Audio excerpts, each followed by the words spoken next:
Thumbs up, welcome to the large and unnecessary first player token podcast. Got it right this time. This is our third attempt. A little bit of insider info for you there. At the first 30 seconds of the podcast, this is our third attempt. You should put it out as a bonus. Yeah. Episode 16. You even got the episode right this time. Yeah, well done. Yeah. I was so anticipating our next episode that I wished that we were already there. Yeah. Wish that this was just over and done with and we were doing our next episode. Right, would you like to introduce us then, Euan? Well, to my left, we have Mr. Christopher Hanratty. Hi. That's me. And our co-host directly in front of me, Pawel. Had to relocate myself a little bit. Say hello, Pawel. Hello. Good. We've got the levels. Yep, we've got the levels right. That's fine. So yeah, we are back. You've not introduced yourself. Well, people know who I am. Oh, do they? Introduce Are you the famous one now? Are you? You introduced me sort of indirectly, but yes, I am Euan. In case that passed anyone by. Right, this has now become the weirdest intro we've ever done. It's getting pretty odd. There was no chance we would have done it in any other way after this. Nah. Right, okay, so this is a podcast about gaming. Mm-hmm. It's not about Euan wondering what he's saying. What's going on? Yeah. So it's a podcast about gaming in general. So it's board games, video games, RPGs, as in tabletop RPGs, that kind of thing. Although we only have one resident expert on tabletop RPGs. Euan and I are more, how would you describe it? Peons. Peons? Yeah. Exactly. You gave it an attempt. It's a noble effort. Yeah. We have tried. Yeah. Well, we're willing to learn. I put a lot of effort into it. I've not heard of it much. The effort from everybody else came from trying to derail the whole thing. Yeah, I like it how we're now aiming towards talking about RPGs on the podcast. I was promised an episode. Next episode, Pawel, next episode. Yeah, that's what we're teasing for that episode 17. I'm so looking forward to it. Yeah. I'm really... I wish that this Pawel episode was just done by a bunch of ghosts and we could get on with episode 17. I'm really only here to talk about RPGs. They just, every episode, rob me of the possibility to do so. So I just keep waiting. We just like your chat. That's why we just get you along with these empty promises. Yeah. We just like to hear you speak. Sometimes. Right, well, let's move on then, because this is going nowhere. We are floundering here. Right, so we started with video games last episode, so we'll be starting with board games in this episode. Let's do a tabletop section. Right, the three of us have played a game. Mm-hmm. When was this? A couple of weeks ago now? Oh, was it last week? I can't remember. We played Airlines Europe, which is a board game by Alan R. Moon, who's designed by Alan R. Moon, who's the guy of Ticket to Ride fame. Oh, right. He's also made quite a few other things. He made Ink and Gold, Elfin Roads, San Marco, I think he was involved in. He's quite keen on transport. Yeah, he's a very transporty guy. I thought it was Airlines of Europe. No, it's just Airlines Europe. Is there a non-European? Is there a Airlines Philippines? No, I think there are expansions for it, but I'm not sure. It's actually a re-implementation of a couple of other board games, I think, okay. Like Union Pacific and stuff. I'm just reading that off of here. Oh, it's good. Somebody's doing That's some research there. Right, so... Okay, Pawel, you spent most of this game looking confused and, well, I think the look was more concerned. Right, when I play board games, it's mostly arming my dudes with weapons and armor and then just bashing the shit out of my opponents. Now, in this game, you sit down and you look at all the other business people just buying shit out of market, you wonder what the hell is going on. You realize that everybody is really investing a lot of money into stuff that you might just as well piggyback on, and suddenly you win. I've no idea how that happened. Yep, that was pretty much what happened. That sounds. You're a businessman in this game. Yeah, you become a businessman when you play this game, and you trade stocks. Yeah, but it's the game's kind of themed at the beginning of the airline, sort of the explosion of airlines, basically, but not the explosion. There of were airlines. no explosions. Not the explosion. Sorry, that was the wrong word to use. Those two words. Yeah, separate. in this day and age, you can't say that. Not on a podcast, anyway. Well, I would say you should say something controversial if you want to. That's true. Aye. So that's our fan base Yeah. increased by at least a couple, which is twice as many as we've usually got. Anyway, so it's during the vast expansion of airlines, perhaps, will we say. Mm-hmm. So sort of early 20th century, early to mid 20th century, shall we say. And yeah, I mean, it's really, this is just a stock market game, isn't it? Yeah. So you invest in different companies so that they can basically send their aeroplanes to different places, and the more people invest in a company, the more its stock's worth. Is essentially the whole idea of the game. Yeah. So it's really, the game isn't about individual players building up their own airline. It's actually about having stocks in the best airlines. Yeah. And like Pawel says, trying to get your finger in every single pie is quite a... Yeah. It was a winning strategy for you. As much as a player in a board game is usually trying to win, yeah, and if you see something in front of you, let's build a strong airline. People will spend the resources and time to build this amazing airline.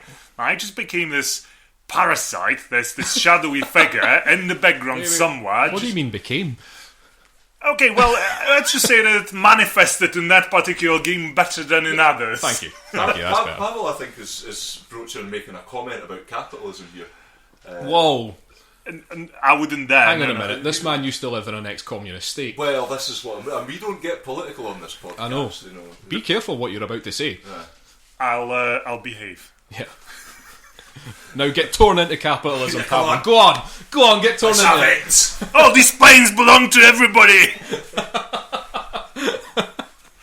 And so they did, but it just happens that I had pretty much no highest stakes in any of those companies apart from one tiny and fairly shitty company, which I chose for some reason and didn't even spend time investing money in. Instead, I just invested some money in all the others, and I just looked with some satisfaction as all those other airlines were growing thanks to my opponent's money, and I was just getting richer without even saying anything. And that's capitalism. That's how it works. Yeah. It's amazing. Shadowy private investor. Oh, he's converted. I'm in the West now. Welcome to the West. The Iron Curtain has fallen. You've listened to that song by the Pet Shop Boys and you're totally sold. So, what do we have in this game? Because we've got a map of Europe. A really nice map of Europe, actually. And there's 8 airlines, I think it is. Or is there more than that? I think there might be more than that. I think is there not like 10? Something like that? 9, 10, possibly? I can't remember. A number of airlines. I don't think it's really that important. There's a number of airlines. Quite a few. And the object is to sort of invest in those airlines, establish routes between cities. Yeah, and that is how you invest in them. Yeah. Basically, you basically just get a little coloured plane for that airline and you stick it on the map between a route between 2 cities, and that's investing in the airline. And then the airline's value increases depending on where that route is and how much the route's worth and that sort of thing. Yeah, you're trying to get stocks in these various companies to try and get sort of more sort of value out of them. So the more stocks you have in a company, the more your sort of investment is worth. I think it's basically, if you've got the most stocks in a company in a scoring round, then you get a certain amount of points, and the person that's got the next highest amount of stocks gets less points, and then the person that's got the next highest gets less points. And this is how Pawel's strategy for only having like 1 or 2 stocks in a whole load of companies ended up working out for him, because he wasn't scoring high amounts of points, but he was scoring a lot of points, a small amount of points for every company, basically. Keeping himself a pace with everybody else. Yeah. Somehow, I don't really know why, some of you more competitive ones were trying to really build like this best airline ever. And I was just sort of second in that. So I had second stock count and all the best companies as well. Yeah. I was just not trying to be fast in anything. Yeah. Well, I think I kind of went for. I tried to spread it about a bit, but it's always good to have maybe one airline that you're really on top of, and you're winning in that, so you can pump a lot of your money into investing and improving that airline. Yeah. So, yeah. I made a bit of a fatal error in this game because I was just too busy trying to get the companies that I was investing in or getting stocks for. I was too busy trying to make those companies good, like Pawel said, and I was just constantly like pushing money into these companies and taking like 2 planes, because one of the actions you can take is that you can invest in a company to put a plane on the board, basically. But you can also do that a second time if you want to pay for it in the same action. But also, when you do that action, you get to take 1 stock. Now, you only get 1 stock regardless of whether you put 1 or 2 planes. You only ever get 1 stock. So what was happening was I kept on putting 2 planes on the board, but only getting 1 stock for it. So I wasn't really maximising my I spotted that kind of gameplay there. Quite early on, and I was like, right, well, I'm never putting 2 planes down. Aye, because I was just crippling myself, basically. I was just sitting there going, how's everybody got more stocks than me? Just being a complete idiot. So, and that's, like, I hold my hands up to that. That was just my stupidity. I think we all make these mistakes in these games. Yeah. I particularly enjoyed it because in every game there's usually some sort of currency. There's going to be dice. There's no dice in that particular game, but your currency goes in millions. It's not just mere dollars or squid or anything. You actually get millions. For a moment there, I was really rich. You get 1 million in ones. That's what they were, yeah. Single note, million. It does just say 1, I'm pretty sure, but something. 1 million of something. You're going to 1 million clams. Yeah, I'm pretty sure it specifically calls them euros in this, which I would argue against. One, because like people that play this game would be like, euros, what's that? And then second of all, the euro never existed at this time. What, this is stupidity. Well, Mr. Moon's always been something of an idealist. I think so. Yeah, he's too busy making everything pretty and not concentrating on historical accuracy. The game was pretty. It was fun. all the airlines, their names, the genesis of their names was quite funny. Oh yeah, because the airlines are all named after board game companies or board game related places. Because we had Days of Flying Wonders and stuff like that. It was pretty good. Nice we nodded the head to all these companies. Days of Flying Wonders is a slightly. I know, it's a bit. Well, let's stick the word flying. Yeah, just put airplane in it or something. Everything will be fine. I mean, I quite enjoyed this game. I really liked it. It's only the second time I've played it. I've had it for quite a while now, and it's only the second time I've played it. But I think that second playthrough, even though I made the same mistakes as I did in the first playthrough, including I didn't learn anything, I actually really enjoyed that second playthrough much more.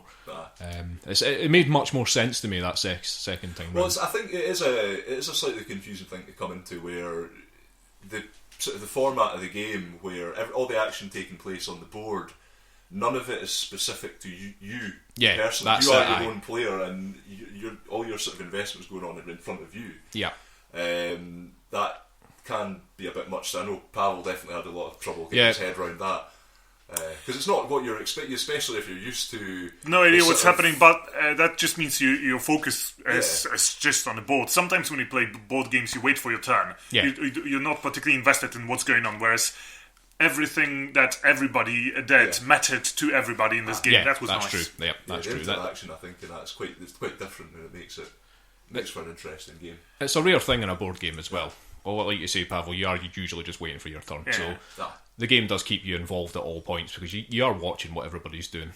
Also, it's a unique experience because if you play a board game the way I play games in general, as you just immerse yourself with some sort of role-playing thing, yes? Yeah. Now, well, if you play your whatever Star Wars, here we go. you get to at least put yourself in the shoes of whatever stormtrooper or other rebel scum, yes? You play heroes, villains, and you just smash stuff or possibly conquer. In this game, you're an evil, scheming, ultra-rich, faceless entity behind. The communist is back. None of that is really implied in the game. I think that's you have to decide for yourself. Really, if that is. I think I got it out of my system now. I do like that you managed to fit a Star Wars reference in there as well. I don't know how you did that. I'm not even sure where that went. Where did that come from? From a dangling thread. I must have been somewhere there. You're just desperate to talk about some role-playing related things set in a science fiction world. Well, I do like that, yes. I'll tell you what, we'll start drafting up the rules for Airlines Europe, the RPG. We'll cross it with Eldritch Horror and we'll see what we get to. You know what, that would be amazing. Cthulhu in the skies. There's actually a few horrors that live in the skies, so there you go. Right. Well, before Pawel starts talking about H.P. Lovecraft related things, let's... it will happen eventually. Let's wrap this up. So, Airlines Europe, were we having a rating? Let's have a rating party. I think, yes, somewhere between 8 to 10 million board game themed airlines. Right. Out of however many that is. We never established it, so yeah. It was good. It was a surprisingly good game. I've never expected a game that I so misunderstood to be so exciting. You did look genuinely confused for the first few turns, but I think you got the hang of it eventually. Well, you must have done because you won. I'm obviously going to be. Second half of the game, I was feeling a bit like a poker gamer. I realised something's going on, and suddenly I just kept to myself. All my stocks, quietly, just. Man, what side of the Iron Curtain is he on? I just don't know anymore. Oh, yeah, he's sending out all sorts of mixed messages. What is happening? I'm infiltrating. Yes, the West now. So there you go. Right, do you want to give it a rating, Pawel, or are we just going to stick with Euan's? Nah, we're going to stick with Euan's because I'd go into millions. I enjoyed having millions in that game. Yeah, let's stick with Euan then. Let's 8 to 10. Yeah. What was it? 8 to 10 board gaming companies. But themed airlines. Themed airlines, Lazily punned airlines. Right.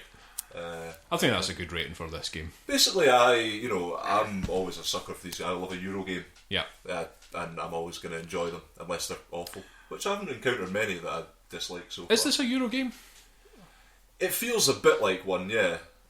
It feels a wee bit like one, but I mean, it comes from these sort of older train games that you were kicking about many, many years ago, and they'll still kind of go on. In fact, some people argue that Airlines Europe is kind of like the pinnacle of that whole system, or the sort of streamlined, easy to play sort of version of these kind of systems that people quite happily go to. Is Alan R. Moon American? Are they American games? That's a very good question. Just I have the whole. no idea. I mean, you get all the railroad games and everything like that. That would just be. He's I English. can't imagine playing this game and like less than 5 players. 3 players would be. I think it would be too few for this game. There's so many games you can play with 2 or 3 players, but this game played well because there was quite a lot of people. Yeah, it's only market. But if there's like 2 or 3 players, that's what makes it work. You know? I think it would be a completely different play. Alan R. Moon he was born in England but moved to America at a very early age. So yes, we could argue that he's technically American.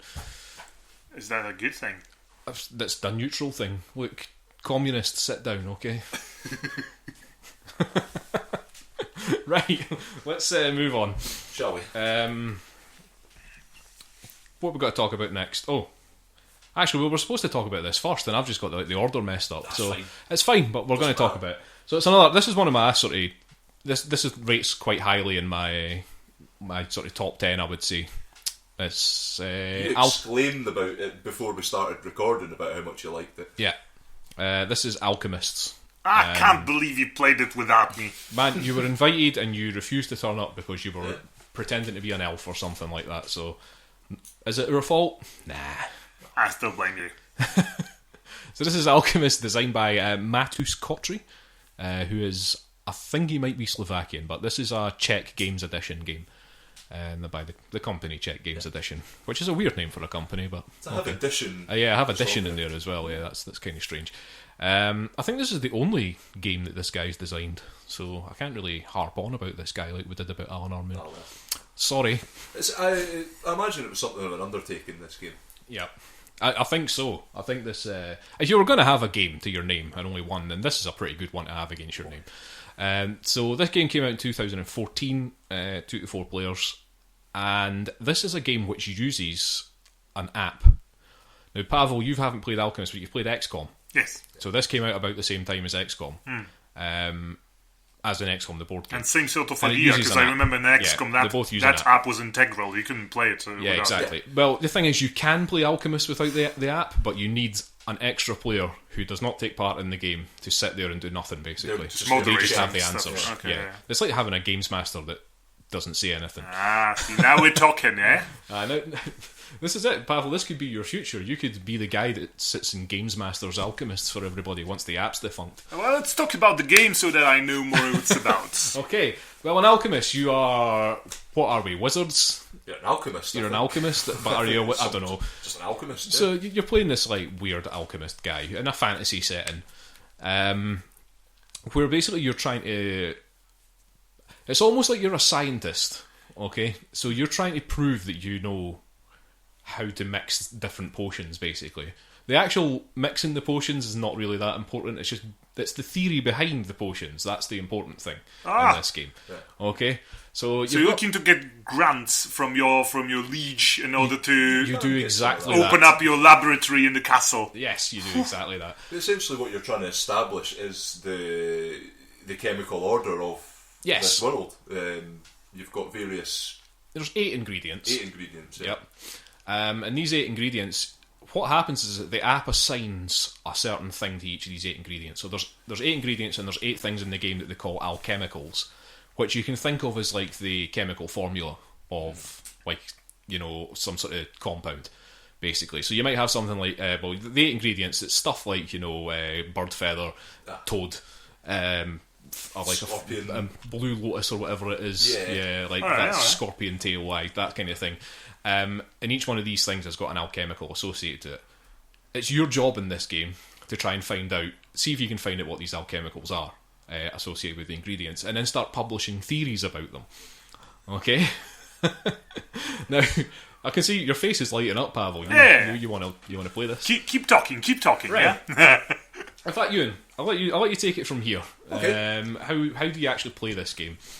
Well, essentially you've got a main board where you can select actions, so there's a worker placement element to it, and you've got your own little kind of... So you have your minions doing stuff for you. I don't think they're minions, no. Well... You can test on students, but that'll come later. Yeah. I'll explain all the different people that you'll be encountering. I think the idea is that you're going around doing these things. They your actions. You don't have an Iger. Yeah. So you've got your little cauldron, or your sort of lab area, and this is hidden from the other players because there'll be information that you'll be getting down there that they might not necessarily know. You don't want other people to know what you're doing. And you go through these actions. It starts off, you can take ingredients, and there'll be like a random selection of the ingredients that you can pick take up, one of them for every action that you spend on that, up to 3, I think it was. Yeah. And then you can sell ingredients for like 1 gold. I think it's not a particularly... I found myself doing it a lot, and that was you did. Poor strategy on my part. I fully admit that. The next sort of way of making income is you can sell potions to adventurers. Now, you might like this bit, Pawel. That's what alchemists do. If you were being the silent games master, you could be thinking about you could be pretending to be one of these adventurers and thinking about their story while you're watching what we're doing. Excellent. Yeah. Why does this adventurer want a red positive potion? Why do some of them want negative ones? Well, you know, it's the rogues that want all the negative ones. Yeah, they're going to poison folk. Yep. So yeah, you can sell to them. There's a whole system for doing that. I don't know if we'll get in. That's we'll maybe get into that later. But and you can buy. There's various sort of magical or just items that you can buy that give artifacts. you some kind of bonus. They're called in the game, and then you're on to you can. The next in the order, because the order is quite important the way it is. Yes, but you have debunking theories, which can earn you reputation for successfully debunking a theory. And then the next action you can take after that is actually publishing a theory. So you decide what you think a particular ingredient's alchemical symbol is, and you place that on there, and basically you stake something in that when you do it. You have what is it? Seals. It's not They're called victory seals. points. It's the reputation. I think it is. Yeah, essentially that's your scoring points in the game. So it's not like you're like putting recipes together or anything like this. It's more about you will mix the ingredients to make potions, but that's not really the object of the game. That's just part of finding out, what the experimenting with. Okay, with the grander scheme. Okay. I mean, if I can try and explain how it's a simple problem-solving exercise, essentially. It is. I mean, it's like a logic puzzle. Yeah. I mean, well, in fact, if we go to the next two actions, we can talk about that. As such, is it a card game? Is there an actual board? No. There's a big board, and there's a worker placement element to it. We won't go into that, but like the just worker placement thing stuff, is it can really matter. But I mean, we'll not go into detail about that. So, continuing on from the you've got your publishing theories. You've then got your actions to test your potions. So you mix two alchemical ingredients, and then it'll tell you what you've made, what potion you've made. And this is where the app comes into it. Yeah. So like there's two options. Oh yeah, there's two options. Chris was quite into this. Basically, you've got a lab assistant. Now you can feed him the potion, and if it's a positive one, has a positive effect, or no effect, it's fine. But as soon as he has a negative potion, which is going to mess him up, you have to start paying him. He's like, listen, mate, because he's going to sue you. But it's not just you that has to start paying him. Everybody else after you has to start paying him as well. So if everybody's got a lot of actions in that space, people are going to start having to pay him a gold every time they want to test out a potion on him. The other option is that you test it out on yourself. Which I don't see why not. Which I was well into, and it never worked out. Because I was just like, okay, if I'm last in this, like because of the way the worker placement thing works, if I'm last in this, the chances are by the time that the student has drunk 2 potions and it gets to my turn, right, he's going to have been poisoned by that point. So I'm just going to test it on myself because I can't afford to pay this student. I always thought that this is how science works. It is, it is, totally is, man. It's getting to the nitty gritty of it. Down into. But the good thing is, sorry to interrupt you, but one of the good things is that when you drink these potions yourself, if you drink a negative one, there's 3 different colours of potion in this. There's red, green, and blue, and they have a different effect on you if you drink it personally, depending on what happens. So you might end up losing a worker for the next round, or you might end up having to go last in the turn order for the next round. I can't remember what the third option was. Yeah, you can end up in the hospital. Oh yeah. Oh yeah, well that's losing the worker.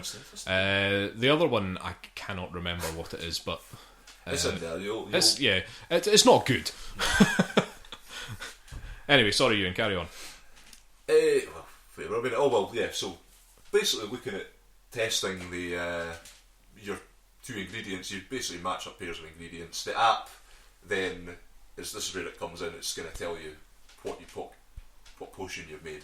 So does the app hold the actual recipe? So is it some sort of randomised thing? When you've started the game, it's randomly generated what it will have assigned to each of the ingredients an alchemical symbol. But it's not going to tell you that. You have to work it out using these.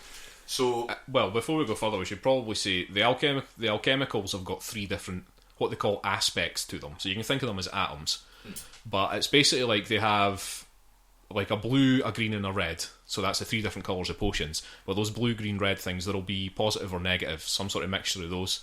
And some of them will be big, some of them will be small. And what happens is if you mix 2 ingredients together and one of them's got a big negative and the other one's got a small negative and they're the same colour, it'll be that. So if it's a big negative green and a small negative green, it'll make a negative green potion. So you can start then saying, okay, there's only 8 of these alchemicals. I've made a negative green potion, so this, whatever these ingredients are, has to have a negative green aspect to it. So you can start ruling it out, and you get a pad of paper that you can that's got all the different symbols on it and all that sort of thing. You can start writing things down. You've also got this complicated triangle thing. Well, not complicated, but it's for putting your results in. So if you were to mix the bird talon thing, whatever it is, bird claw, and like the blue lotus flower, and you made a positive red potion, you've got a little triangular thing that you can just stick a positive red in at the intersection of those two. As a matrix. There's some proper spreadsheet matrix. Oh my god, this shit is going science simulator. But Lovely. it's so that you can look back at what you've done before, and you can always work out if you've made a mistake somewhere. You can see where that mistake is. So as long as you put these things in, you can always go back and work it all out again. And the game allows / encourages to make your own notes. Yeah. Yeah, you have to. You need to. You will not get anywhere in this game just trying to keep it in your head. There is a specific set pad of these kind of. It basically has. It's like 8x8, so you've got the 8 alchemical symbols and the 8 a column for each of the ingredients. So you can kind of start crossing them off and then working out which one is which. Yeah. I love that aspect of that game. Oh yeah, I mean it's really so good. much fun. It's really well done. It is really well done. I like the way the app works as well. It's not just you can just tap the ingredients you're mixing together. I prefer to use the camera. The camera actually it can recognise the shapes on the cards as being different ingredients. So you can just hold the app up to the 2 cards that you're mixing, and it just goes beep, and then it shows you what you've made. It's pretty cool. And also, if you've drunk it yourself, it tells you what effect it has on you and stuff like that. It's pretty good. Sweet. It also holds all the answers, so at the end of the game you can press show answers and it shows you what all the alchemicals are for each of the ingredients. It's pretty good. Yeah, it's unlikely that you're going to find all of the... One player finding all of the things, I think. Although I feel like the first time we played it, I actually managed to do. I think somebody got very close to it. Yeah. I think you did.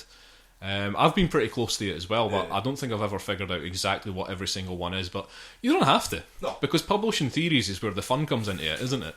Yeah. Because that should be very interesting. You can basically publish a theory not knowing if it's right. Basically, it's a theory. It's a scientific theory. That just sounds like in real life. This is what we know with the information we've got. All right. Which maybe you have no information, but this is my best guess. All right. You could be a quack and just I'm just going to put this. It's a completely valid strategy in this game, is to just start publishing wild so you can theories start about bluffing. things. Yeah. Just say this is that, but it can throw people because people just go, "Oh well, I've not ruled that out, so maybe that is that." Yeah. I think in the last round of the game, I used one of the ones I didn't know that someone else had put down. I had no idea whether it was right or wrong as definite. I was just like, right, I'm just going to go with that. Yeah. There's a testing thing at the end of it, so I was just like, alright, I'm just going to say that is correct and just go with it. Man, I think we somehow managed to fluke every single alchemical symbol correctly in that last game we played. We started publishing theories early, and yet somehow they were all pretty much correct. In fact, I think you debunked your own theory at one point. I played the theory game really badly in that as well as the money game. It was poor all round really. I did because there was a lot of things where, like you say, getting your theories out quickly is actually benefit because you get points for it and you get bonuses. You get gold for taking certain grants. That's just like in real life, yeah. Exactly. Yep. So there is a benefit to doing it, and if you're halfway right, I mean, what I did was I put one in where it could have been one or two things, so I knew what was going to be wrong. So I was able. You've got your seals you can place in, and some of them are for points where you're like, I know this is right. I'm putting these in, and at the end of the game, you'll turn it in. If it's correct, it's correct, you'll be getting those points. But you also have coloured seals, one for each. So red, green, and blue, and so you can sort of put that down. So I put down a green one because I knew that the green symbol could be wrong, and then I later realised it was, debunked my own theory, and then put the right one in. But it was a waste of time because it took away from other stuff I could have been doing. Really. It didn't. I mean, if you're going to publish a wild theory early on, then I think I'll just go in with it. Yeah, you'd be as well going with it, but also you're probably only going to do that if you're really desperate for the money or the reputation points or something like that. Because the reputation points, I lost out on a lot of that stuff to you and Dave playing it because you guys just went for it basically. But Dave really he was miles ahead at all cleared points, up pretty that much. game, I don't know how he managed it, but Considering it was his first time playing. yeah. I kept on getting really bad mixtures of ingredients, so I kept on mixing 2 ingredients together and then mixing another 2 ingredients together and not really getting very far with it, just getting too many things that weren't ruling too many other things out. There is an element of luck to that where you can kind of chance on a few experiments in a row which will really open things up and show you what's going on, because like you've got a neutral potion will be it means if 2 ingredients make a neutral potion, it means that they have the exact opposite alchemical symbols. So you know something definite about them, that they are like. So if you know what one of them is, you know what the other one is. It can be useless though when you don't know anything about either. But having said that, the neutral potion is probably one of the most useful potions to make. Definitely. Like if you can make a neutral potion with a couple of ingredients, you're halfway to knowing what those ingredients are already. So it's a really interesting game. Like it sounds fairly varied. The sort of chemist inside me, like I mean, I had ideas of being a chemist at one point, and I started doing like an open university thing, but I stopped doing it after a while. But that really reawakened the chemist inside me in that game. You know, just like you do. It's so weird. I want to do a titration. Yeah. They've managed to really capture that sort of like, considering it's a fantasy medieval alchemy thing, they've still somehow managed to capture that sort of like university grant science thing, which is pretty cool. It's like the early days of science theory and the sort of yeah. I imagine it's actually a sort of crossover with Isaac Newton, like because he was well into his alchemy, but also was kind of the forefather of like very rigid scientific method. Yeah, Isaac Newton was a lunatic. I'm totally mental. You should read. Have you read anything about Isaac Newton? It's just the basics in school. Right, because Isaac Newton, obviously he came up with this like theory of gravity and all this sort of thing, but he was an absolute lunatic. Like he was crazy. If you read his, there's like a thesis. I don't know if it's something you can obtain. I've heard bits of it quoted in passages in books and stuff. Praxis that he wrote, and it was basically like an alchemical handbook, and it reads like kind of like a Roger Dean album cover. It's like you will be it's like grasp a snake and make of it a stairway. You will climb to the top and you will meet a man who is made of silver, but he has changed his nature to gold, and it's like it is utterly bonkers. Oh my god.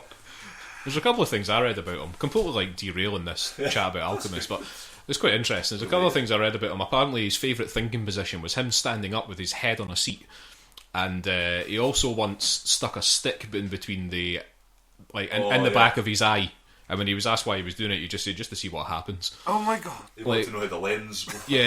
Just like the man was insane. Apparently he was extremely rude as well. Anyway, so that's enough Isaac Newton fan club chat. Back to Alchemist. I think we've kind of summed up Alchemist there, though. I think you've got to play this. I can't recommend this game enough. Yeah, it's in my top 10 games. I think I've not actually made a top 10, but this would probably be in it. I think at some point that could be an episode. There'll be top 10 list. Well, we're verging dangerously into Dice Tower territory there. Well, we'll save it for Christmas then. Christmas. At the end of year, like I'll just make up a Christmas list of the top 10 games I want and hope that somebody will buy them for me. Broadcast them to the internet in hope. With my address. Right, I'm going to give Alchemists the 5 grants out of 5, I think. All the grants? Yes. That's all the grants in the game. You think grants stop? Grant Stott, Edinburgh DJ and pantomime hero, and quiet brother of John Leslie. Doesn't talk about that. I'll keep that one on the down low. I really want to play this game now. All right, do you want to give it a rating, even though you've not played it? I'm anticipating it. Right, anticipatory 6 out of 6. I've enjoyed listening about it. So okay. Would you want to rate or review? Nah, that would be self-serving. No. But I think we should get another spin-off podcast thing about mad scientists, because that was actually fairly interesting. Alright, as well. okay, well, we can do a spin-off episode of just like the most mental scientists that have ever existed. We did the Cold War special. We could do a science. Yeah, that's true. Science special. Really. Aye, but your Cold War special wasn't historically accurate, was it? No, it was just us arsing about. We didn't fit in the entire history of the Cold War in that hour-long episode. The theme did kind of veer at points, definitely. It was very loose, that. But we had an idea. That's what matters. That's it. We had we tried. Yeah. All right. You learn from your mistakes. We could do another one, maybe a better one. Euan, are you rating this, or are you just sticking with that? I'm happy. You're happy with that, right? Yeah, I think any rating is going to be full marks. Excellent. And I haven't got any words to say in relation to that. Right, cool. This must be one of the highest rated games on the podcast so far. It probably is, actually. It's definitely a favourite of mine. Right, let's move on. So, we've got one more board game to talk about, which, again, it was me and you and played this with Dave again. And this is Thebes, the Tomb Raiders, which is... I can't believe you played it without me! Is that Pawel's got a catchphrase. Excellent! It's a sound drop that we can throw in any time. Right, this is actually, this is a card game version of a board game called Thebes. So the card game version is called Thebes, the Tomb Raiders. That's Thebes or Thebes or whatever. I think it's pronounced Thebes. The best. The best. So is there Lara Croft in it? There is no Lara Croft, no. But it's implied. The picture on the card looks a bit like Indiana Jones. Yeah. So. Well, I think you're more meant to be just a kind of like stuffy university lecturer type who has the science time again. To occasionally go and kind of just ransack a tomb. I'm pretty sure that's what archaeology is all about. Tomb ransacker. Just replace Lara Croft with a bloke with. This sounds like with like leather elbow patches. This sounds like a Chinese pirate version. Lara Croft Tomb Ransacker. Tomb Ransacker 10. And just with a picture of Bruce Willis on the cover for no reason whatsoever. I would play that game. Anyway, yeah, we're talking about Thebes, the Tomb Raiders. So, like I say, it's a card game version of the board game. Now, I've played the board game. You haven't played. I have not played the full board game, no. Pawel, you haven't played the full board game, no, so it's just me that's played the full board game. Well, I'll start off by saying that this is actually a very good sort of distillation of the board game. It's very, very similar to it. Uses pretty much a lot of the same mechanics, really. The board game version, all I'll say about that is it's a bit bigger. It's got more archaeological digs in it that you can do. But other than that, it's pretty much the same. So, this card game version, everybody's basically playing like you say, some sort of like... that's how I felt as well, like some sort of weird university lecturer I mean, it helped that there was pictures like that on the if you became like the expert on a particular site. So you guys felt a little bit of role-playing as you played this game? So we felt a bit of role-playing. Excellent. You're right on that aspect of gaming. Immersion is important, yes. But basically what happens here is that you've got this massive deck of cards as well. They're small cards, but it's about 170 cards or something like that. Like a deck of them, and they've got different coloured backs. And there are 4 digs that you can do. So there's 4 colours for each of the digs, and then there's the green colour, which is just normal cards that you can pick up and play from your hand and stuff like that. So the setup of the game really is that you shuffle up this deck, and then you take whatever, if there's any colour other than green at the top, those go into their respective piles. So there's blue, yellow, sort of purple and red, wasn't it? Yeah. Or is it blue, yellow, purple, orange, yellow and blue. Yeah. I saw it as an orange. I know you right, it's orangey, reddy colour, anyway. It was a dark orange. Anyway, so those are the 4 digs, and they represent different places in the world. You've got Egypt and Mesopotamia and that kind of thing, Greece, these types of places. And basically, you're just picking up cards, the green cards, and when it's your turn, you can basically pick up a card. If it's got a time thing at the top, you've got to move your time marker further along the track. This is important because whoever's... what's the word I'm looking for? At the back, basically. Whoever's last in the time order gets to play next. So you could end up taking multiple turns if people are way ahead of you. All right. And this is to represent the fact that like you are actually spending time to go and do these archaeological digs or give lectures or, go and find out, do research, that kind of thing on all these different places. It's quite a good way. It's a really nice wee mechanic, actually. I thought it was pretty cool. Turn order. Yeah. So, so you're picking up these green cards. They can be things like just information on the 4 different digs. So they'll have a number of books on them. So you can pick up one that's got 2 yellow books in it. That gives you 2 points of knowledge in the yellow place, which is Egypt. What other types of cards are there? You got the Tomb Raider card. Yeah, which you steal something out of one of the piles. What other things? You've got stuff. Yeah, there's the guy. You say the guy who gives you extra sort of knowledge on. Oh yeah, you've got an assistant. Digs. Yeah, assistant. That's it. You've also got general knowledge, which adds to every single dig that you do, rather than just specific knowledge. There are rules about general knowledge. You can't just fill your. You have to have you can't fill the table with general knowledge. You can only use as many general knowledge points as you have specific knowledge in a dig. And basically, that's all you're really doing is just trying to build up your knowledge of all the different digs, and then at some point you want to dig. And you start the game with a certain number of dig cards. Yeah. One for each of the digs, and it depends on the number of players, but there's one for each of the digs, and then you get either 1 or 2 general cards, which let you dig in anywhere. And what happens is, if you decide to dig, you've got this little chart, alright, and you say, right, I've got 6 points worth of knowledge in the yellow place, and I want to dig for 8 weeks. And then your little chart will have 6 points of knowledge, 8 weeks. Whatever it says there is how many cards you get to draw from that dig. Now, that's not everything though. So, what's inside inside the digs is there will be artifacts that you can pick up, which are worth points at the end of the game, and it varies from like 1 to 8. Yeah. And there's a different spread in each of the digs as well. So, I think the yellow one has an 8 in it, but I don't think. Like the blue one does. I think the blue one's got 2 7s and that kind of thing. Like mid-level ones. Yeah. So the digs are kind of varied as well. It's not the same sort of layout of points cards that are in it. But also there's a lot of dirt. And while you're digging, you draw a number of cards. Say I draw 6 cards for the dig that I'm doing. I look at them. There's only 3 artifacts there. The rest of them's dirt. I don't bin the dirt. The dirt goes back into the deck. So the next person that comes along and dig, there's less artifacts there because you've already dug them up. But there's more dirt.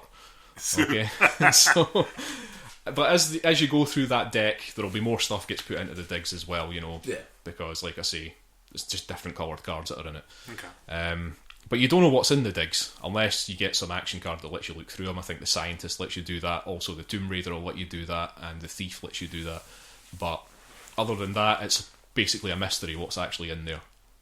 So you've got to really consider whatever other players have got in front of them, because if Euan's got 2 7s and 3 6s and 2 5s of the blue dig, is there any point in me digging in the blue anymore? If he's filled it with dirt and he's already got all the high scoring ones, I know it's just too much of a risk. Yeah. So you've got to really think about sort of which card you're taking and that kind of thing.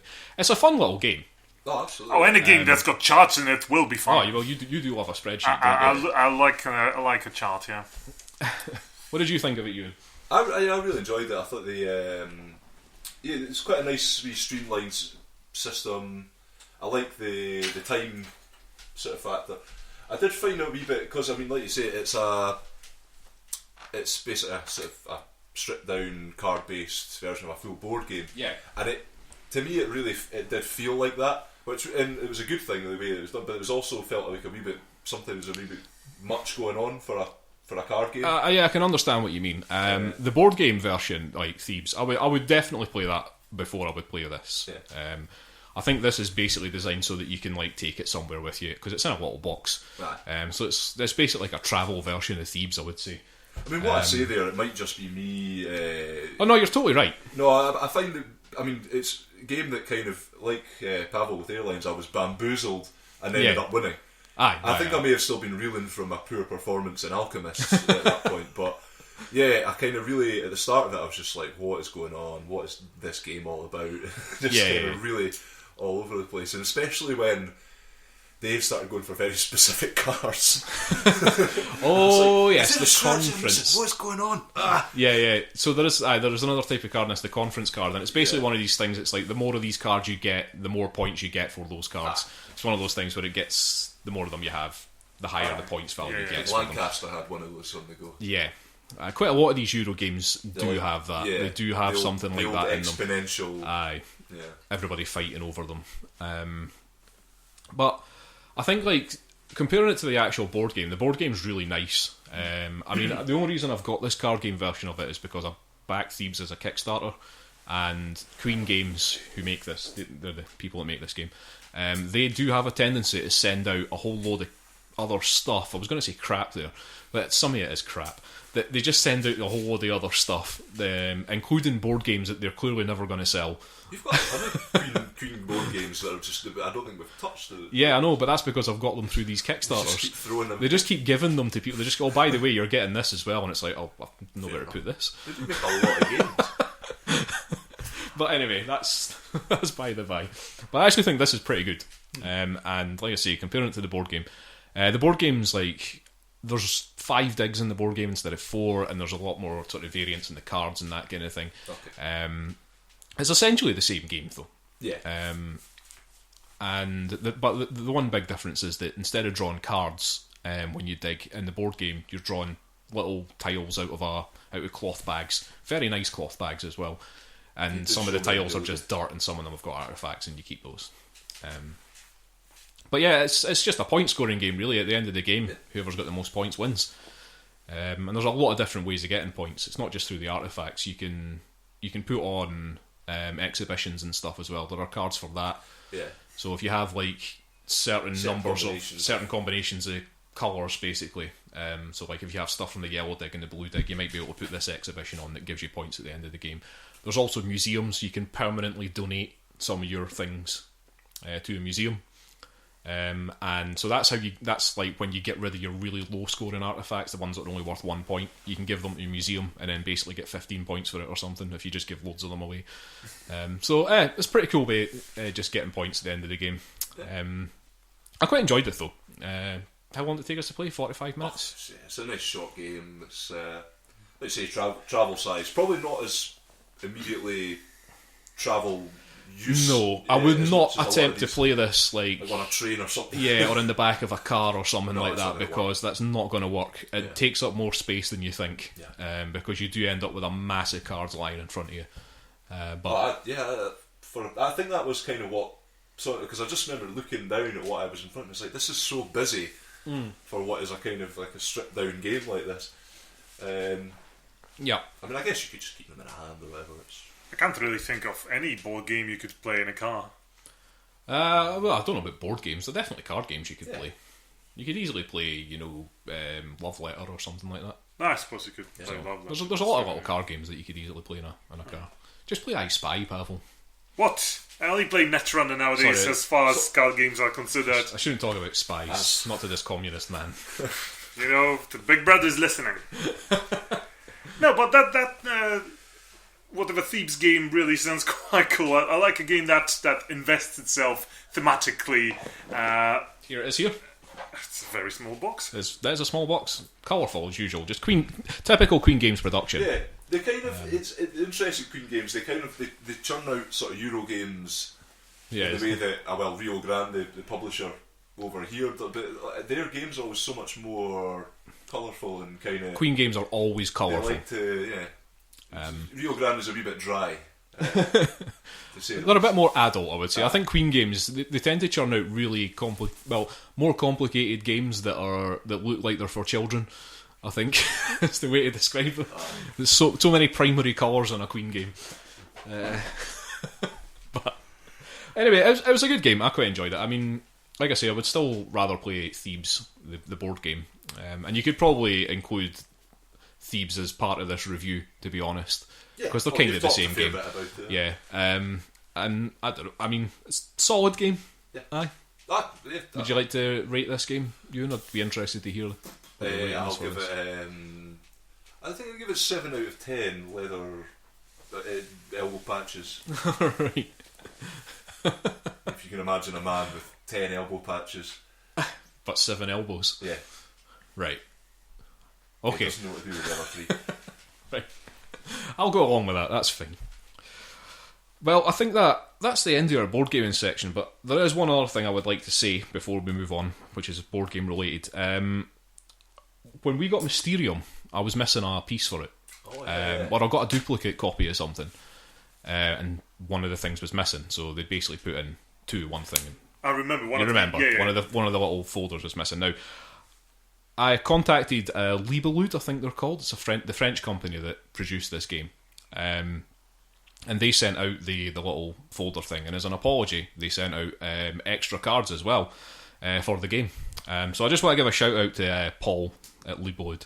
He was good. He handled that really well, and thanks very much for the cards that I've got. Exclusive content, I think we'll find. Get some photos up of those just to just make people jealous. Yeah. Nah, I can't do that. They might print them out. Oh, yeah. I can't have that. That's true. Some people have really good print and play. Not a fan. Spend your money, people. This Pay is a your capitalist rates. country. Right. Okay, let's have a break, and then when we come back, we'll talk about some video games.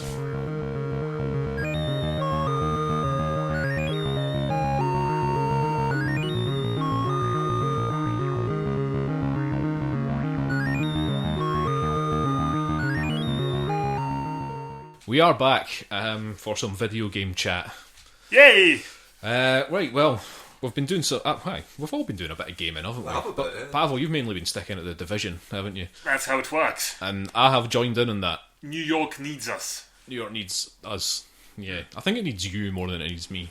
That's the impression I'm getting. So, are you still enjoying the Division? Very much so, yes. Well, given that it took me a couple of weeks at least to stop enjoying Destiny, I probably have outlived that now with the Division. I've completed all the solo sections of the game, played a little bit in the Dark Zone, and I'm still feeling like I'm just getting into it. So it's really?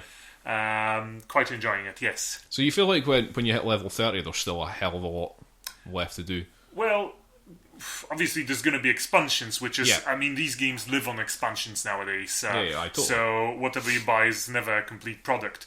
But you judge a game by how long you play it before you take a break and maybe never get back to it.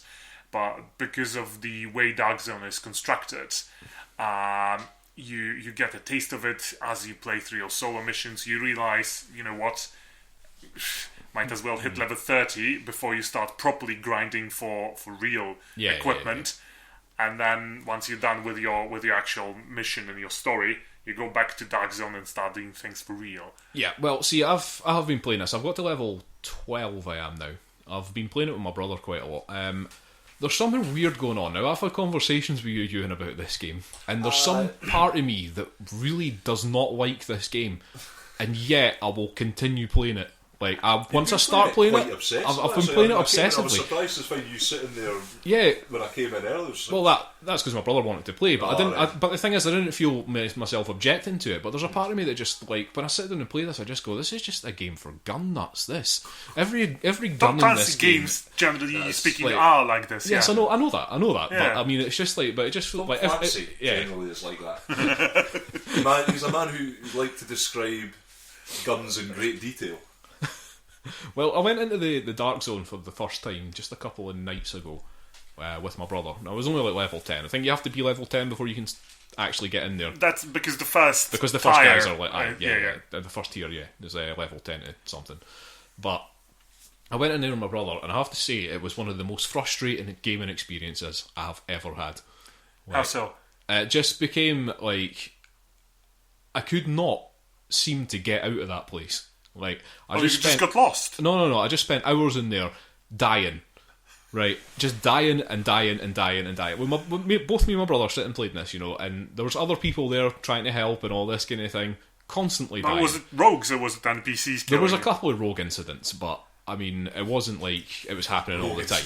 Dark Zone is supposed to be more difficult. I understand that, but it gets to the point where it's like, alright, you've got this loot, okay, you need to extract it, you go to the extraction point, you've got to wait a minute and a half for this helicopter to turn up, enemies, all sides, that are all elite, that you can do very fucking little about. Give yourself time and you'll see enemies much tougher than this, and you'll learn the tactics to deal with them. Well, yeah, I mean, that's what I was thinking. I was thinking maybe I've gone in a bit too early. Alright, maybe I'm too low level, even level 10. Some of these guys were like 11, 12, elites sort of thing. It's supposed to be your tier. You're supposed to be able to handle that, but because you've only played for the division for a bit, you don't. Aye. Some enemies are soft in this game. Some enemies just take a lot of bullets and shrug it off. Yeah, it's not. See, it's not so much like the number of bullets the guys are taking. Like, I don't feel like, because I understand they're elite enemies and stuff, but it's just like, you feel like when you're in that dark zone and you're waiting on this extraction thing, that there are times when there is no way that you're going to survive this. These guys are coming from all sides. Some of them are running straight at you. You can fill them with bullets, and they will just keep running straight at you. There will be some of them. Yeah, that's true. It's supposed to be difficult, and it's supposed to be a group experience rather than singular. The game encourages you to team up with potential rogues that will shoot you in the back. Well, exactly. Right, that's it. So that's the other icing on the cake, then, isn't it? So it's like you get through this whole thing. The helicopter turns up. Somebody starts. There's going to be extractions with no NPCs showing whatsoever. Yeah, and I've had a couple of them, and that's pretty much like been the only times that I've actually managed to extract anything without being killed. You can, if you summon your own extraction, you can position it strategically, eliminate some enemies, and just get those items extracted without killing every single NPC and things like this. There's ways to do stuff. It's supposed to be challenging. Yeah, and I do understand how challenging it is, but something I do. For me, I mean, I think it might just be a personal thing. It might just be that I just dislike this, but like you're a softie, But, you're just this casual dude I want around. I want everybody to hug and just just be friends. Just like I just want to see when these NPCs start shooting me. I just want to walk up and embrace. Chris, man up! I'm not entirely sure I believe any of that anyway. Right. Thanks, you. You want a hug? I'm alright. Let's do that after the podcast. Right. But moving away from the Dark Zone.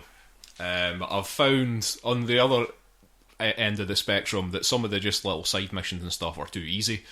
Yes. Far too easy. Yeah. But those sort of main quests that you do, which give you like a few hundreds, the actual story missions, the actual story missions, I actually quite enjoy them. Yeah. Those are good. They varied. They're fairly long. They can have a nice challenge. And it's good for a group. You get a group of people together and you will go in and you work together going through this level. And they actually contribute to the story as well. Aye. So at least some of them, if not most of them. So, yeah.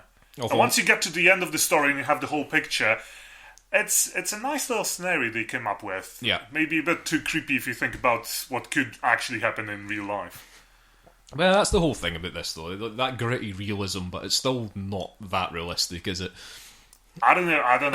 I've been to New York so many times now, just running around, and it's all the same, yeah. Is it? Yeah. All right. It's exactly the same as real New York. Infected money everywhere. Yes. That's what capitalistic Western money really is. It's poison. It's all poison. Yeah. Pawel and his dual personality. That was the communist speaking there. The other one is dormant at the moment. Anyway, well, I'm glad that you're still enjoying it, Pawel. And like I say, I'd still find myself sitting. I mean, I'm actually considering when you guys, when we're finished here, like sitting down and seeing if my brother wants to play it again. But I don't know why that is. I'm having an internal conflict here. I really am. I don't know if I want to dislike the game. You played Far Cry Primal. Yeah. Quite a lot. Yeah. And you seem to enjoy it a lot more, but you really played The Division. Yeah, but see, like I say, I think the thing with The Division is that because my brother wants to play it, if he wants to play it and I've got spare time, I'm like, yeah, fair enough, okay, let's do it. But, I've actually, but you're right, I haven't actually played Far Cry Primal that much since I started playing The Division. Yeah. But I am going to get back to that, because, like you say, I am actually quite enjoying Far Cry Primal, but and all those nothing else beasties need some petting. Yes, that's all I do. I just go into that game, pet every single one of the... I would also put myself on fire. Yeah, well... What a mammoth. You're good at that. I enjoyed it. You find the one campfire in the 100-mile radius and stand in the middle of it. Walking 4 times into that. Right. Well, let's move on from that then. So, that's just my feelings on The Division, and Pawel's still enjoying it, so... Good. Pawel's still enjoying it. There's monthly content at least promised to players. There's going to be there'll be stuff. End game stuff being incoming. constantly added, which is what just happens with MMORPGs nowadays. Right, cool. Okay, let's move on. Euan, Yes. You have. I've been playing. You've gone mad on Steam all of a sudden. I have, yeah. I've suddenly gone mental with it. I actually splashed out on a proper game, and like a new game for once. So yeah, I've been playing Factorio. Yeah. It's a game that I've had on my wish list for a few months now. I think it has been lighting up Steam with its unique take on the survival crafting genre. It's getting really good reviews. I've seen it mentioned on various websites, just gaming. Factorio's come up a lot recently. It seems to be pretty popular. Essentially, it's a survival crafting game. Yeah. But the focus really of the game is basically creating machines to do things for you. And kind of creating workflow so that everything kind of works together. Efficiency. It's beautiful. So is it like tower defense? Not really. Essentially the scenario is you're spaceship, you crash land on this alien planet. You're on your own. It doesn't faff about with a lot of kind of survival stuff like you have to eat or sleep or anything like that. You just go about. It's more about. Ooh, that's coming up in Fallout 4. Sorry, I had to mention it. That's coming up shortly. Ooh. Right. We'll leave that for now. We'll save that one. Put it on the back burner. Your guy is just mainly just almost like an avatar. The guy who just walks about and constructs things, like crafting as well. You don't have to go to a crafting place. You just do it on the fly. It's more about how you're using the objects that you build, and so essentially you've got things like ore on this planet. You start fighting coal, iron. Is copper. that like isometric or first person? Yes, it's all top down. All right. So yeah, it's quite easy. It's a very simple looking game. It's not graphically anything special. There are like you say, there are aliens on this planet, but they're basically like Zerg style sort of Those are the best. Run at you and attack you sort of things. So you get I've started a free play game recently because I've been running through the scenarios just to kind of get a grips of what's going on. And it kind of explains some of the early things that you can build and the sort of processes you can get going. You start off, you kind of, everything's like, you can build coal-powered burners for smelting your ores into copper and iron plates to make whatever structures you want to make. And you can make drills that also require coal power. You can start making power plants, though, that provide electricity to all your stuff, so you no longer need the coal power stuff. You can have a electric powered like big drill that you can just set down on top of some resources. It will just continually drill them and then put them in front of it. But it's about how you do things like that. So say you're drilling for iron ore, you can put one of these drills down and then have in front of it a conveyor belt coming away. So it's taking away all the ore and then taking it to somewhere else. So you maybe have like a little machine arm that's moving that into, if you just want to store it, into a crate, or moving it into a stove to smelt it. I so want this game. It's honestly, like, once I started to get what they were doing, I was just like, this is beautiful. I've not even scratched the surface so far. If you're just talking about one of these games where the thing is just to be as efficient as possible with all this machinery, I'm sold. I'm surprised Craig hasn't played this anyway, but that's for another time. The only reason he won't have played this is because he's not heard of it. Right. I've actually not heard of it either. That's why I think it's going to start making a bit more impact. I've not played a lot of, because I love Minecraft. It's a lot of fun. That's a very different kind of style of game. I want to think. Don't Starve. Does that have anything to do with it? Plus conveyor belts. Don't Starve sounds like the other end of the spectrum of survival games. This is more focused on your building and your sort of arrangements. Don't Starve's excellent. The actual survival part that's really down to, you can't die and that's game over basically if these aliens come and get you. So you have to make better weapons, but you can also you can make turrets to protect your stuff. So you can be in the middle of but you have to keep them armed. So you might want to set up a couple of turrets. You have to start researching machine processing plants that will build things automatically for you. So they can build components that might need any two ingredients. So you have conveyor belts maybe from the places bringing those ingredients, arms putting them in, and then another one taking them out, putting them on another place to go somewhere else to build something else. And you could set up your turrets, have a processing plant with iron going into it, which would make which is used to make ammo. It's got a lot of the ingredients for making the stuff's quite simple. Your iron plates do a lot of everything. And then so you can have it, and then you can have another conveyor belt taking it over to your turrets, and a thing loading the turrets constantly. Because stuff will just sit on the conveyor belts, and it'll only produce what it can. It won't overflow or anything like that. And then when it's needed, the thing will put it in, and off you go. So I'm going to assume procedurally generated whatever world. Yeah. And are we talking like roguelike, like when you die, you just start from beginning, things like this? Yeah, you're dead. Do you unlock anything? Is there like in regards to replayability or actual, I would say, progress reward? Well, it's essentially. I mean, if you played Minecraft or anything, have you played it at all? No, anything like that where there's essentially, you research more things, you research better buildings. I mean, I've looked at the research because I've done working through the scenario. It starts getting you into the research and how you get more improved stuff. And there was only a few technologies available when I was doing that, and then I went into like the full game and saw the list of technologies available and didn't even know what half of them did.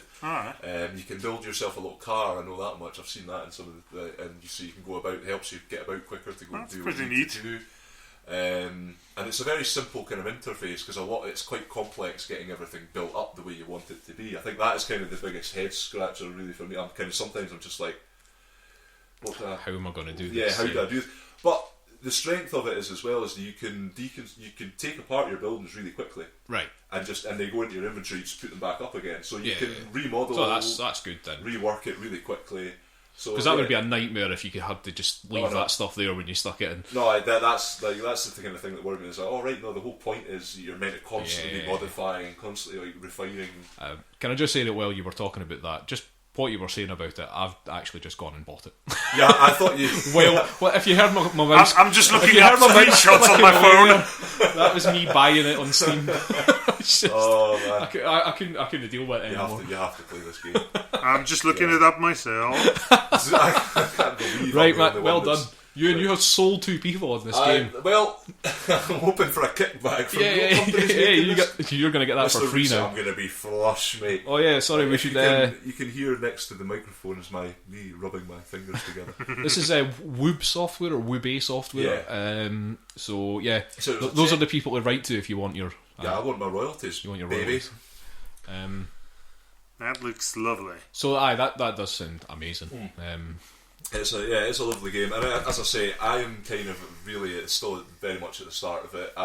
It might be one that I might want to talk more about. Now that you played it, we may talk about it in the future. Just if you build anything cool, I don't know.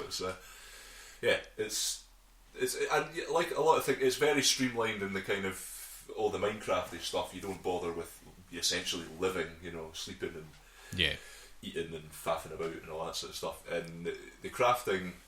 If you have the basic ingredients in your inventory, you don't need to then, if you want to make a more complex thing, you don't need to then make like the cogs or circuits or whatever that go into it. It will just, you select that thing and it crafts it automatically. It makes it out of. Good. So it just, as long as you've got the basic ingredients, as long as you've got a load of copper plate and iron plate in your inventory, you can pretty much make anything quite quickly. It's just the time it takes for it to craft it essentially, and you won't be wandering about as that's going on, and it just goes into your inventory. Well, it's interesting that you compared it to Minecraft there, because according to this, one of the game's designers cited Minecraft mods as an inspiration for this. Yeah, I think because does it have that feel to it then?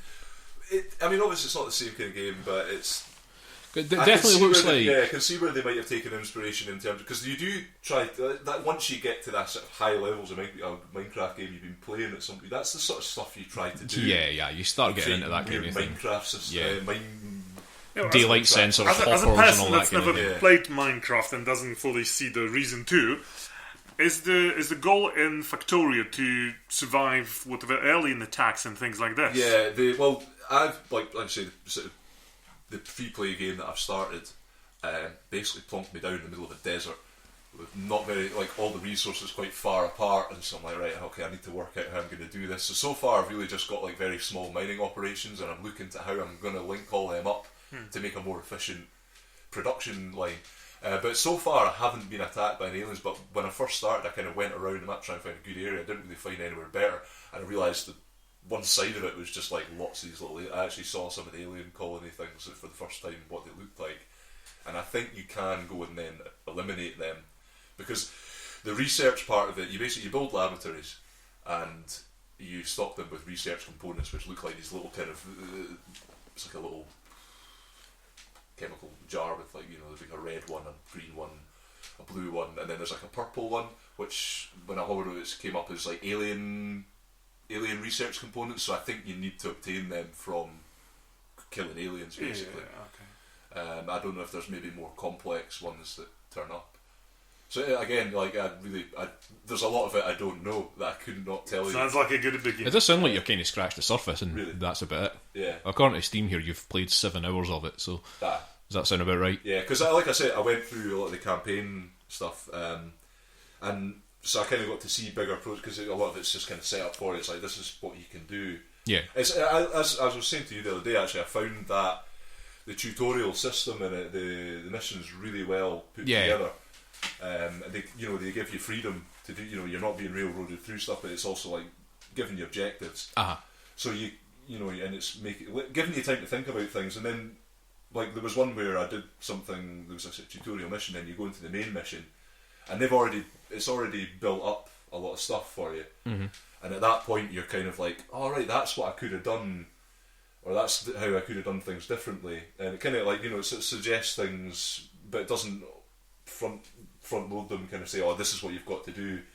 There was a lot of options in those tutorial missions to do stuff that was beyond what really mattered for your objective.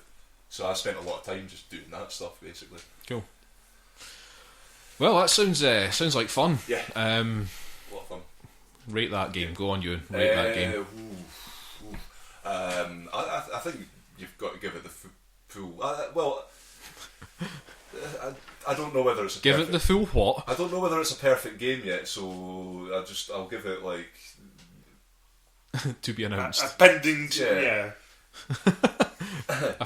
Pending out of 10. It's a very simple 9 out of 10. Like just. Not fully convinced rating that. Iron cogs. It does have overwhelmingly positive this is rating on Steam. So we're assuming it's awesome. So we've got to assume it's awesome. Yeah. Are you going to pick this up now, Pawel? Not just yet. I need to get home first. Oh, come on. You can do it on your phone now. The Steam app works. It does, yeah, it's man. a BlackBerry. It doesn't have apps. Oh, loser. Right. Well, that was Factorio, so that's you can pick that up on Steam. It's on £15. Yeah, 15 quid. Just got it myself. That's on Windows, OS X, and Linux. And that's a game developed by a team in Prague. Yeah. So there you go. Another Czech game. Yes. We do seem to be fans of the Czech things on this podcast. The ones that Czech capture our games. imagination. Yep.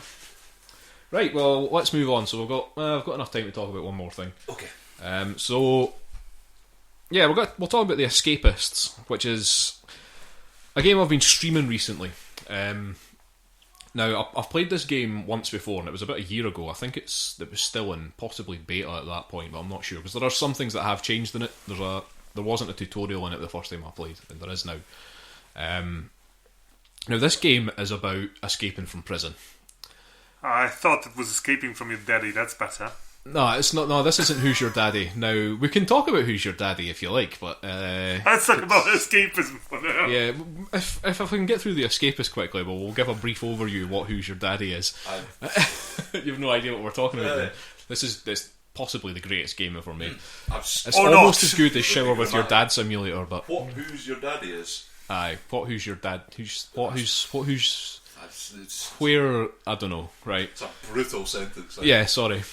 Anyway, the Escapist. So this is a game about escaping from prison. So it's got that sort of retro pixelated look about it. It works for this game. So you're basically just this guy. You can name him what you want. What have you done? It doesn't tell you why you're in prison, but the sole purpose is to escape. But I understand that you at least enact in your own heads. No, well, Pawel, you're the role player here. What have I done? What has my character done? There was blood, definitely. There was blood. I was something. He cut his brutal. finger. No, I'm thinking double homicide. White-collar capitalist crime. Yeah. He gave himself a paper cut on a land deed. Yeah, this man is an Icelandic banker. That's what's happened. Yeah. Right.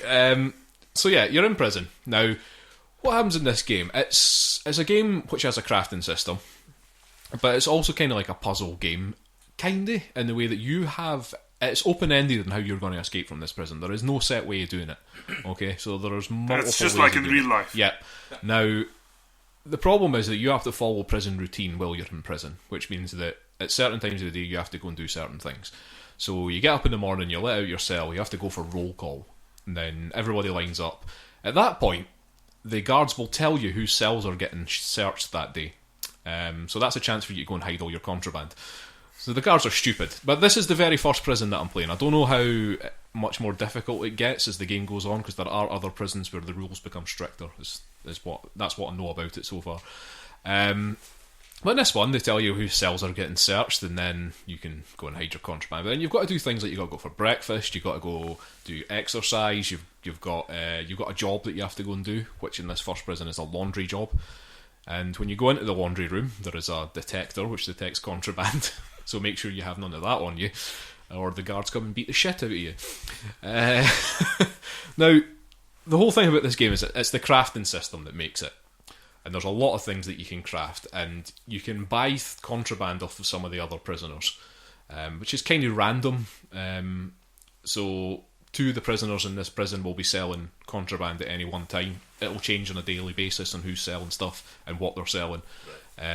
But you can buy things like, you can buy like a file, or you can buy a crowbar, you can buy just bits of wood, sheets of metal, duct tape, all sorts of things, screwdrivers, sleeping pills, anything, and you can just like put this stuff together.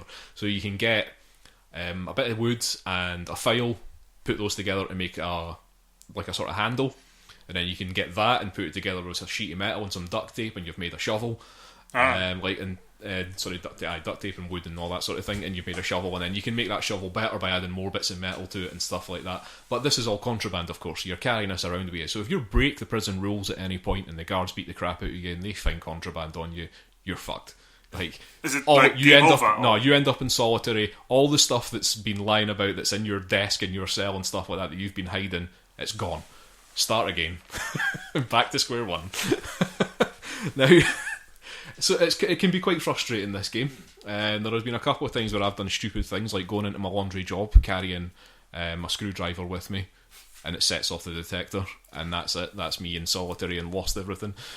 But once you get going with this, once you actually start getting somewhere, so like there's a vent in your cell in the ceiling, and you can move your desk and stand on it and unscrew the vent and get up there, and then go around in the vents and unscrew other things and get down into like other parts of the jail and steal things that you might need, or get yourself outside and start trying to dig your way out and that kind of thing. But then there's always some problem comes up when you're doing these things. There's always something. I think this is what prisons are supposed to be about. Yes.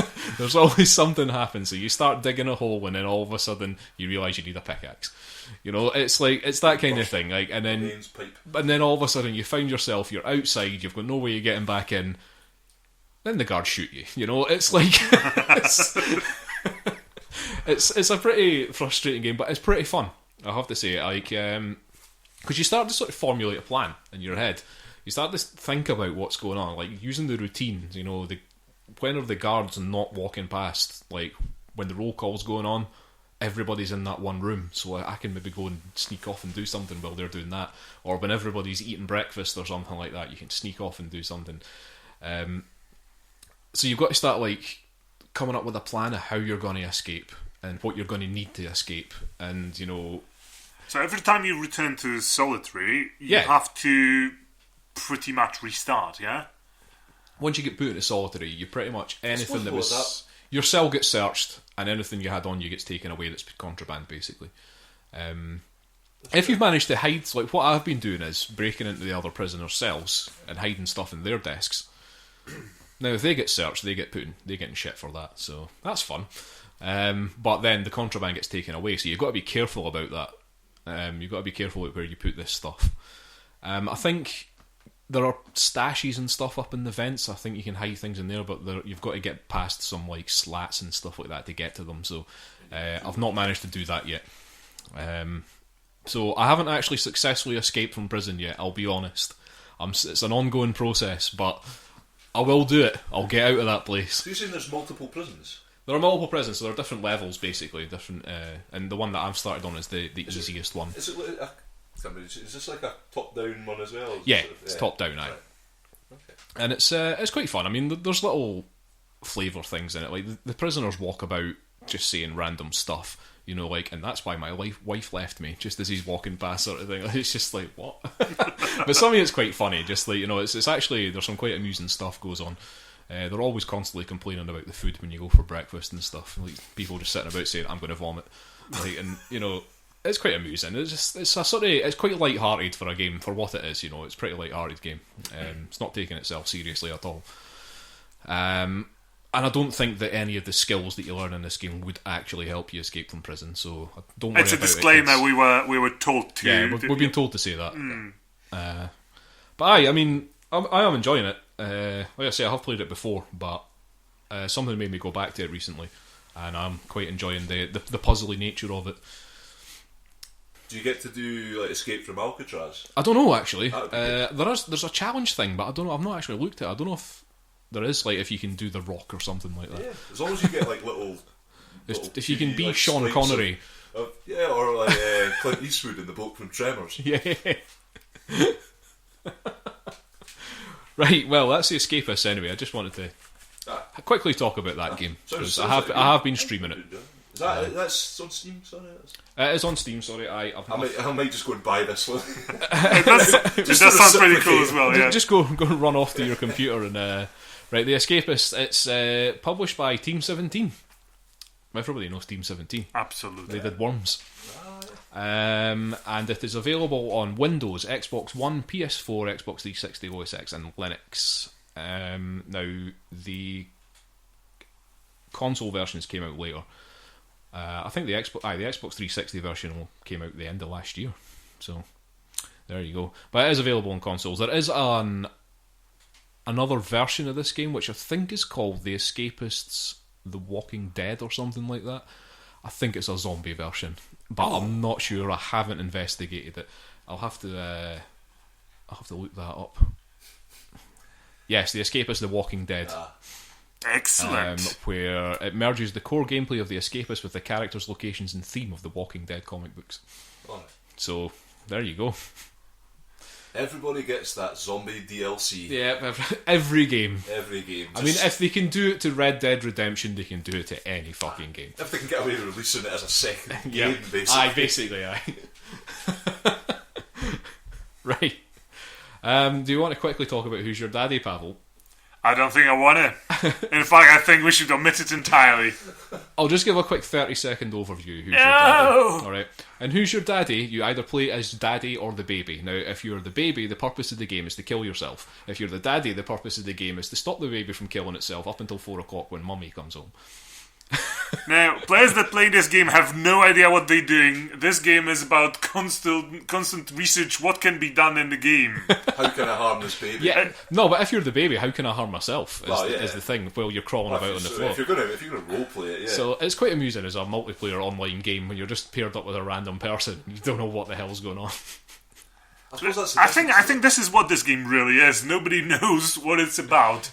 Now, I cannot imagine anyone picking it up and actually feeling the need to play it again next day. I've played it 2 days in a row. It doesn't mean that I can imagine it. Like, in the mind of a baby, it's not legitimately thinking I'm trying to kill myself. It's more curious. Yeah, well, I don't know. So maybe you need to get into that like mind frame to kill the baby. To kind of be like, oh, what would interest this baby that is actually dangerous? No, but that is what you do in this game. Yeah. So you run around, you pick up a fork and you stick it in the socket and you win. Nice. So here's one question, because I was watching you play it as much as I suffered through that, and I can understand. I actually thought that I was just watching someone's very basic attempts at rendering 3D avatars, and I think it deliberately some looks guys like that. picking up games and wondering if they actually complete or just some sort of engine trials. I think technically Who's Your Daddy, I think it's still an alpha. Oh, there you go. But why does the daddy not pick up the baby and be done with it? Because what's the point in the game after that? There's no game if Daddy can do that. This is what having children is about. The whole point of this is that Daddy is completely useless. Alright? So he's basically waiting until 4 o'clock for his wife to get home to deal with the situation, rather than dealing with it himself. Dealing with it effectively himself, So should I does say. he like come out sort of roundabout ways of trying to save the baby? So as I was trying to understand what the Daddy... Because I saw you play the baby and just keep killing yourself all the time. I got myself in the oven, that was good. Yes. So if you're a daddy, I suppose you cannot pick up the baby, but you can pick up the trash bin so that the baby cannot eat trash from it. I've played it since you saw me. You only saw me playing as baby, but I've played as Daddy a few times now, and it's quite... it's actually reasonably straightforward, yeah. You just got to make sure that you get to things before the baby does. And one thing I've found is make sure that you find the locks, the padlocks, and then run around and padlock every single cupboard closed. Oh, you baby-proof stuff. Yeah, baby-proof but with padlocks, because there's bleach and all sorts of stuff in the cupboards everywhere. They filled all of their It's cupboards making with you... bleach. I mean, the game's just making you aware of if you are a parent, It's a parenting how simulator. many deadly things there are lying about Do in you your house. think the team behind this game have children? I don't know. There probably isn't a team behind this game. Probably just one very twisted individual. There's concerns. Do you want me to look it up, Pavel? I'm not sure if I want to... I didn't even want to talk about this You know game. what? You really didn't want to get into The it. best thing is, I just type who's and then why into Google, and every single thing that's come up is Who's Your Daddy as a recommended There's search. no escaping it for you, pal. There's You no need there, to- that's true. It's just a harrowing I'll probably experience. just go back home and play that instead of Factorio. This is developed by Joe Williams and published by Joe Williams. So there you go. So we're either wondering what has Joe gone through in his childhood, or whether he's by any chance managed to create progeny. Yeah, we should get him on the show. We Joe, should ask him. please be careful. Regardless. Just so you know, version 1 of the beta came out 3 days ago. Oh, so it's there's- now entered there's an an actual update, beta There stage. we go. Beta stage has started. Exciting! Well done, Joe! Are you going to pick this up now, Pavel? I don't think It's so. $3.99 on Steam. It's probably £4 too expensive. You pay me 1 pence, I won't play it.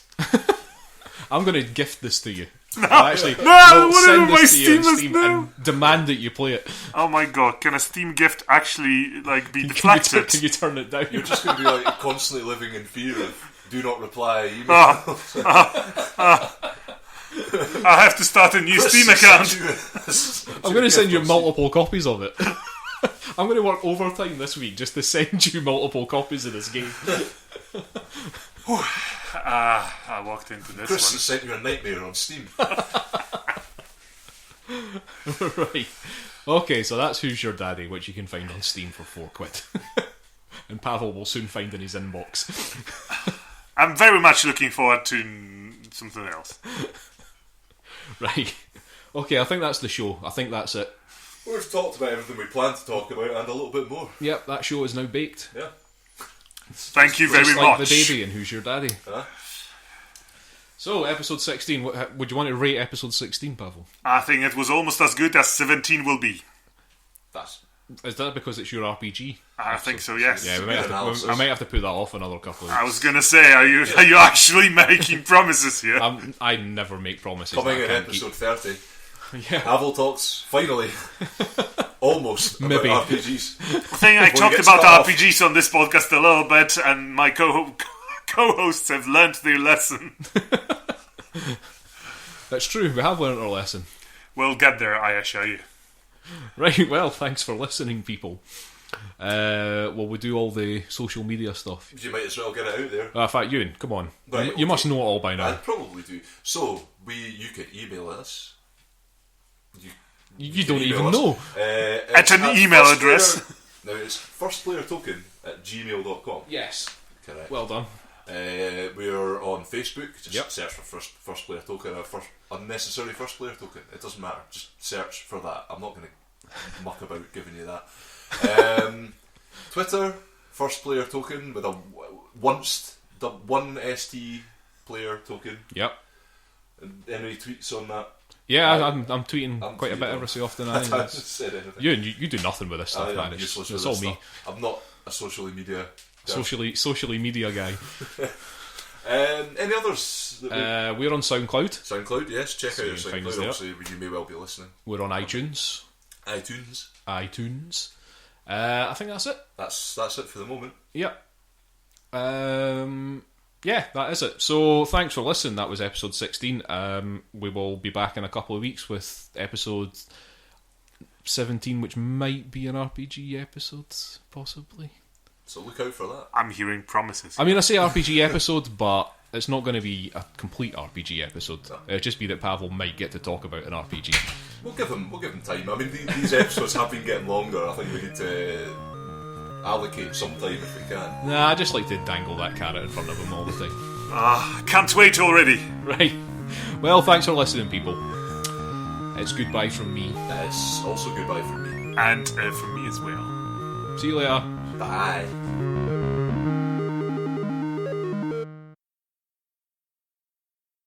Now, my wife just says I'm annoying and I should be quiet.